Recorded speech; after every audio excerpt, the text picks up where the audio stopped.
Hello नमस्ते, I am Deepali Goyal. स्वागत करती हूँ आप सभी का आप सभी के अपने चैनल साइंस मैजिक पर।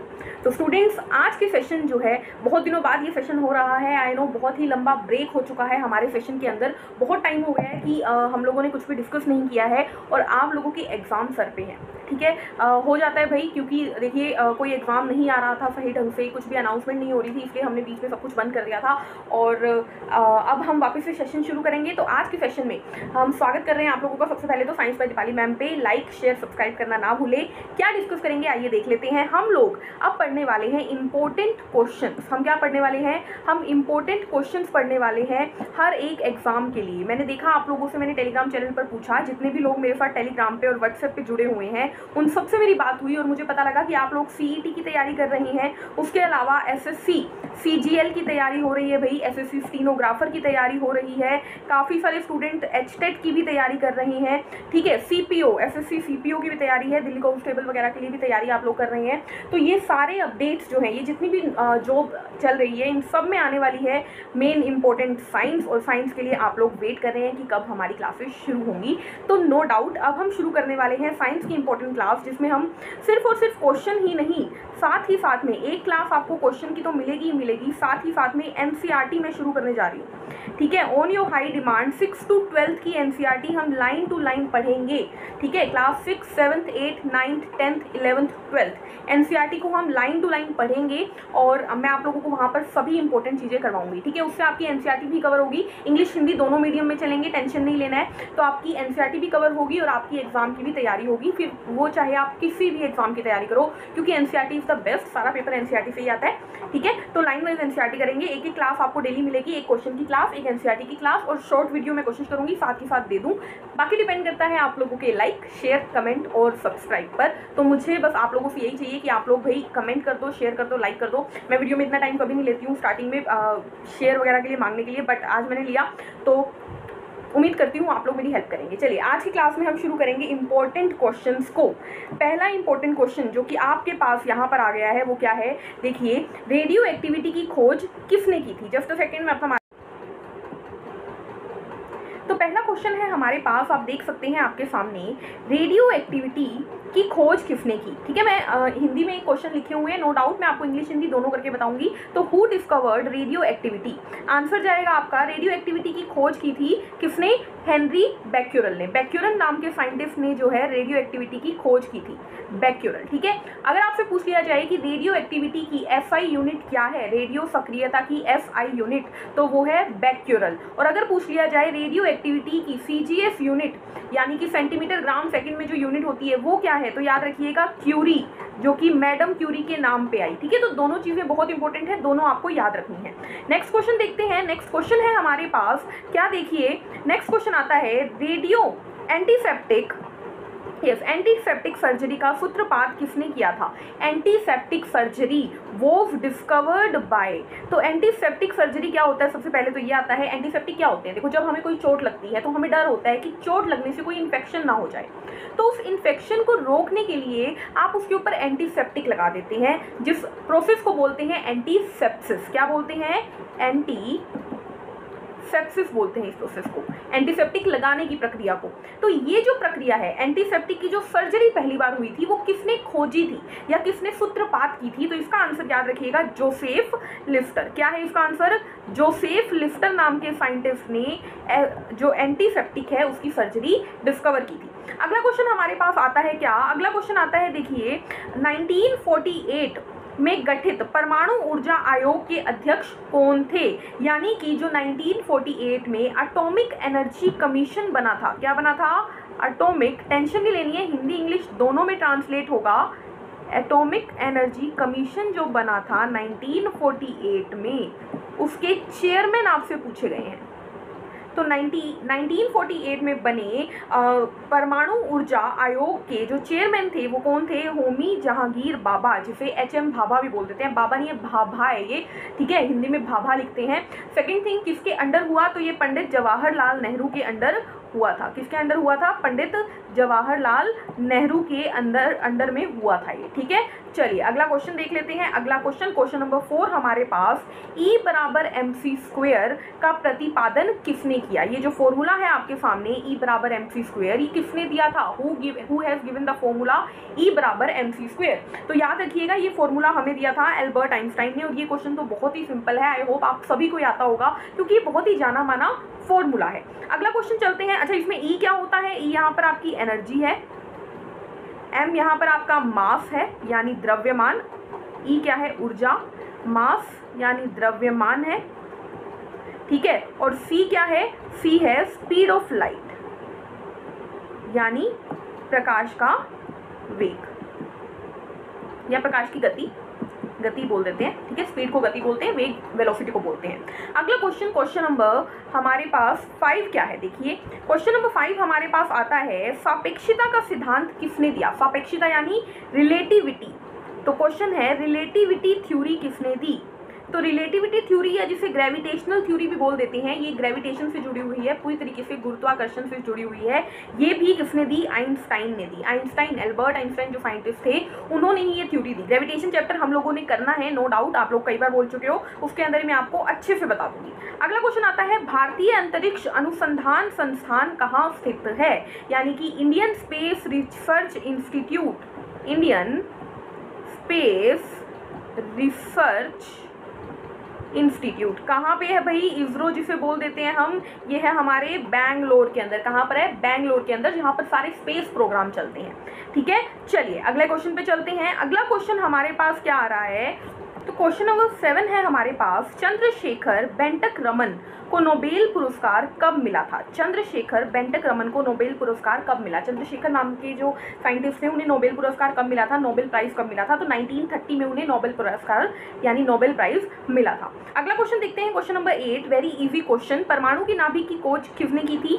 तो सिंपल सा क्वेश्चन है कि एटम के अंदर न्यूक्लियस की खोज किसने की? न्यूक्लियस की डिस्कवरी किसने की? तो न्यूक्लियस की डिस्कवरी एटम के अंदर की थी रदरफोर्ड ने। आपको याद होगा रदरफोर्ड ने एक एक्सपेरिमेंट किया था जिसे बोलते हैं सोने की पत्ती का एक्सपेरिमेंट यानी गोल्ड फॉइल का एक्सपेरिमेंट, जिसमें उन्होंने सोने का इस्तेमाल किया था यानी गोल्ड का इस्तेमाल किया था। अल्फा किरणों का, अल्फा रेज यानी हीलियम+2 की किरणें इस्तेमाल की थी उन्होंने इसके अंदर, और बताया था कि एक एटम के बीचों बीच एक भारी चीज़ होती है जिसे हम न्यूक्लियस कहते हैं, जिसके अंदर प्रोटॉन और न्यूट्रॉन रहते हैं। तो रदरफोर्ड नाम के साइंटिस्ट ने न्यूक्लियस यानी कि नाभिक की खोज की थी। अगला क्वेश्चन हमारे पास क्या है? देख लीजिए अगला क्वेश्चन आता है, अगला क्वेश्चन क्या है? सूर्य के द्रव्यमान के 1.4 गुने द्रव्यमान को क्या कहा जाता है?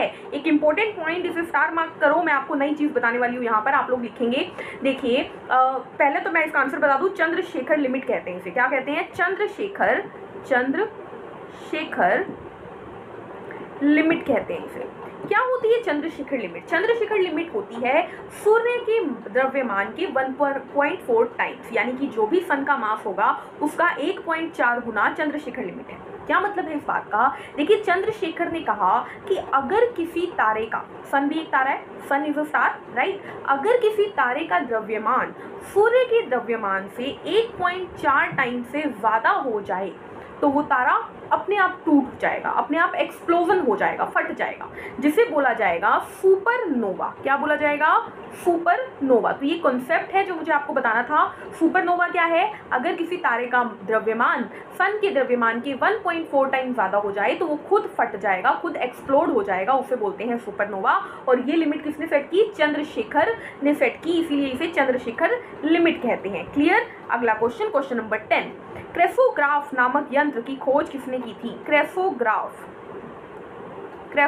सबसे पहले तो क्या काम आता है? क्रेसोग्राफ काम आता है ग्रोथ ऑफ प्लांट देखने के लिए, यानी कि पौधे की कितनी ग्रोथ हुई है, पौधे की कितनी वृद्धि हुई है, उसको चेक करने के लिए, उसको मेजर, उसके मापने के लिए हम यूज करते हैं क्रेसोग्राफ को। और इसकी खोज किसने की थी? तो जगदीश चंद्र बोस ने की थी। किसने की थी? जगदीश चंद्र बोस ने की थी। नेक्स्ट क्वेश्चन हमारे पास आ जाता है, the history of Hindu science अनुपम कृति है? The history of Hindu science किसने लिखी? तो देखिए इस क्वेश्चन में बहुत ही डाउट है, मुझे तो है एटलीस्ट। अगर आप लोगों को किसी को भी कंफर्म हो तो मुझे कमेंट में ज़रूर बताएं, मैं श्योर नहीं हूँ। हिस्ट्री ऑफ हिंदू साइंस जो है ना, ये बुक के बारे में क्लियरली लिखा नहीं हुआ है, ठीक है। इसका नाम आता है प्रफुल्ला रॉय का। प्रफुल्ला रॉय नामक जो पर्सन है उनका नाम आता है हिस्ट्री ऑफ, प्रफुल्ला चंद्र रॉय उनका नाम आता है इस बुक को लिखने के लिए। वैसे प्रफुल्ला रॉय ने हिस्ट्री ऑफ केमिस्ट्री लिखी थी, ठीक है, यानी रसायन की हिस्ट्री लिखी थी, लेकिन इसके लिए भी प्रफुल्ला रॉय ही फेमस है। लेकिन अगर आपको लगता है इन चारों में से कोई ऑप्शन सही है तो मुझे ज़रूर बताएं, I don't know the right answer. Next question, चेचक के टीके की खोज किसने की भाई? चेचक का टीका यानी कि स्मॉल पॉक्स, स्मॉल पॉक्स बहुत बार पढ़ा है मैंने। पहला टीकाकरण किसने खोजा? स्मॉल पॉक्स के टीके की खोज किसने की? तो आंसर आप लोग जानते हैं, सभी जानते हैं। चेचक के टीके की खोज किसने की थी? एडवर्ड जेनर ने की थी। किसने की थी? एडवर्ड जेनर ने की थी। इसीलिए एडवर्ड जेनर को फादर ऑफ वैक्सीनेशन भी बोला जाता है, यानी टीकाकरण के जनक बोला जाता है इन्हीं को, ठीक है। टीकाकरण के जनक किसको बोला जाता है? एडवर्ड जेनर को। दुनिया में पहला टीका किसका खोजा गया? चेचक यानी स्मॉल पॉक्स का खोजा गया था। और इसके जो किसने खोजा था? तो हमारे एडवर्ड जेनर साहब ने इसकी खोज की थी। नेक्स्ट, न्यूट्रॉन की खोज किसने की? न्यूट्रॉन, जो कि आप जानते हो हमारा एटम मिलकर बना होता है 3 चीज़ों से, इलेक्ट्रॉन, प्रोटॉन, न्यूट्रॉन, जिसमें न्यूट्रॉन के ऊपर 0 चार्ज, शून्य चार्ज होता है। किसने की थी? चैडविक ने। पाजी टाई लगा के नाचो, तो याद होगा। प्रोटॉन की खोज गोल्डस्टीन ने की, इलेक्ट्रॉन की खोज थॉमसन ने की, और नाचो यानी न्यूट्रॉन की खोज चैडविक ने की। आई होप क्लियर होगा आप लोगों को ये। चलिए, और रदरफोर्ड ने किसकी खोज की थी? रदरफोर्ड ने न्यूक्लियस की खोज की थी। लेकिन अगर ऑप्शन में रदरफोर्ड मिले प्रोटॉन के लिए तो प्रोटॉन को भी रदरफोर्ड का नाम दे दीजिएगा। न्यूटन ने क्या किया था भाई? न्यूटन ने 3 लॉ दिए थे, गति के 3 लॉ। सेब गिरा था, याद है? पहला लॉ, दूसरा लॉ, तीसरा लॉ। पहले लॉ में बल की परिभाषा दी गई, दूसरे लॉ में बल का फॉर्मूला दिया गया, तीसरे में उसकी एप्लीकेशन दी गई। फोर्स क्या होता है, फोर्स का क्या सूत्र है, F बराबर ma की बात की गई। ये सारी बातें किसने की थी? न्यूटन ने की थी। आप एक मारोगे सामने से उसी का रिस्पॉन्स आएगा, ठीक है। एक्शन रिएक्शन ये किसने बताया था? न्यूटन ने बताया था। चलिए अगला क्वेश्चन देख लेते हैं। अगला क्वेश्चन हमारे पास क्या है? नेक्स्ट क्वेश्चन इज, परमाणु के सिद्धांत का प्रतिपादन किसने किया? यानी एटॉमिक थ्योरी किसने दी? तो सबसे पहले केमिस्ट्री में कौन साइंटिस्ट आए थे? पहली क्लास याद करो जिसमें मैंने केमिस्ट्री का इंट्रोडक्शन दिया था, तो वो थे हमारे जॉन डाल्टन साहब। जॉन डाल्टन ने पहली बार बोला कि भाई दुनिया का हर एक पदार्थ, हर एक मैटर किससे मिलकर बना है? एटम से मिलकर बना है। और इन्होंने एक और बात बोली थी, एटम को तोड़ा नहीं जा सकता, और यहीं पे फेल हो गए थे। याद आया? इनको फेल किसने किया था? इलेक्ट्रॉन की खोज करके खरबूजे में, जे थॉमसन, खरबूजे नहीं तरबूज में, खरबूज में हमेशा कंफ्यूज रहती हूँ, थोड़ा सा पार लगा लेना। नेक्स्ट क्वेश्चन देखते हैं। नेक्स्ट क्वेश्चन, पहले हम स्क्रीन साफ कर दें। नेक्स्ट क्वेश्चन हमारे पास है, द ओरिजिन ऑफ स्पीशीज किसकी रचना है? ओरिजिन ऑफ स्पीशीज किसकी रचना है? कौन से साइंटिस्ट ने ये बुक लिखी जिसका नाम है द ओरिजिन ऑफ स्पीशीज? तो आंसर दीजिएगा। इसका आंसर है चार्ल्स डार्विन। चार्ल्स डार्विन नामक साइंटिस्ट ने ये रचना की थी, द ओरिजिन ऑफ स्पीशीज। ये मैंने आपको हेरिडिटी एंड इवोल्यूशन अभी तक चैप्टर हुआ नहीं है, no doubt, but question answers में ही करवाया हुआ है। ओरिजिन ऑफ स्पीशीज मैं इंग्लिश में लिख देती हूँ यहाँ पर।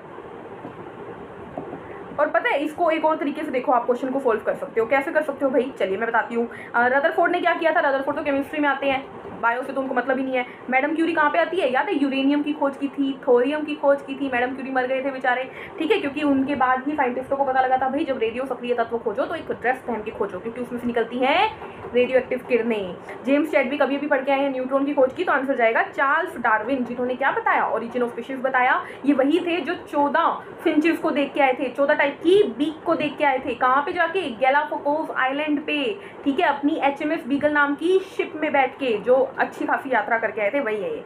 नेक्स्ट क्वेश्चन, राष्ट्रीय विज्ञान दिवस कब मनाया जाता है? इंटरनेशनल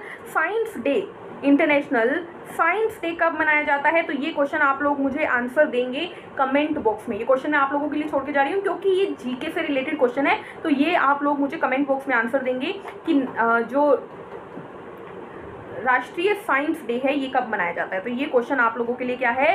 होमवर्क है। मैं आपका वेट करूंगी कमेंट बॉक्स के अंदर कि आप लोग मुझे आंसर देंगे और नेक्स्ट क्लास में आपको ये बताऊंगी।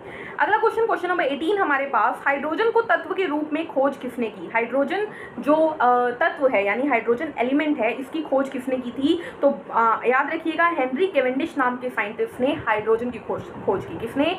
कैवेंडिश।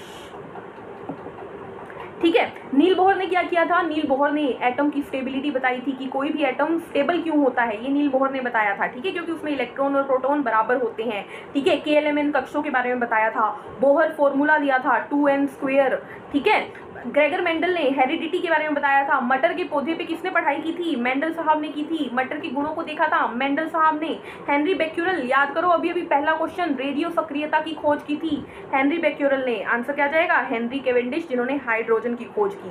अगला क्वेश्चन हमारे पास क्या है, देखिए अगला क्वेश्चन, रक्त परिवहन तंत्र की खोज किसने की? रक्त परिवहन तंत्र यानी कि आपके पास क्वेश्चन है ब्लड सर्कुलेटरी सिस्टम, बहुत बार बताया है, ब्लड सर्कुलेटरी सिस्टम की खोज किसने की? जल्दी से बताइए। बिल्कुल सही, अगर आप लोग आंसर मुझे दे रहे हैं, option A William Harvey. William Harvey ने ब्लड सर्कुलेटरी सिस्टम बताया था। बिल्कुल सही, अगर आप लोग मुझे यही आंसर दे रहे हैं तो। आज का लास्ट क्वेश्चन देख लेते हैं, क्वेश्चन नंबर 20 हमारे पास क्या है? क्वेश्चन नंबर 20 आता है, एक्सरे की खोज किसने की? एक्सरे, एक्सरे यानी जिस आपने सुना होगा डॉक्टर के जाते हैं, डॉक्टर कहता है एक्सरे करवा के आओ, वो जो एक्सरे किरणें हैं उनकी खोज किसने की? तो आंसर आप देंगे क्या? WC रोंटजन ने की। किसने की? WC रोंटजन ने की। रॉबर्ट हुक के बारे में आपने पढ़ लिया है, रॉबर्ट हुक ने क्या किया था? सेल की खोज की थी। हरगोविंद खुराना ने क्रोमोसोम DNA वगैरह पे स्टडी किया था। तो WC रोंटजन यहाँ पर आंसर जाएगा। ठीक है, चलिए तो आज की क्लास को इतना ही रखेंगे। अगला क्वेश्चन, गति के जड़त्व नियम को किसने प्रतिपादित किया? तो चलिए ये भी मैंने आज की क्लास में करवाया है, तो मैं आपको बता देती हूँ। ये दोनों क्वेश्चन कर लेते हैं हम। गति के जड़त्व नियम के बारे में किसने बोला? तो मैंने सबसे पहले तो आपको ये बोला, गति के 3 नियम है, किसने दिए थे? न्यूटन ने दिए थे। बिल्कुल सही, लेकिन पहली क्लास देखना मेरी न्यूटन लो की, मैंने बताया था कि जड़त्व की बात की थी गैलीलियो ने, और उसी गैलीलियो की बात को आगे बढ़ाया न्यूटन ने। तो पहली बार जड़त्व की बात किसने की? गैलीलियो ने। इसीलिए न्यूटन के पहले लॉ को गैलीलियो लॉ भी कहा जाता है। तो आंसर जाएगा, गैलीलियो ने न्यूटन के गति के जड़त्व का नियम की बात की थी। ठीक है, उसके बाद गति के नियम किसने दिए थे? यहाँ पर आंसर क्या जाएगा?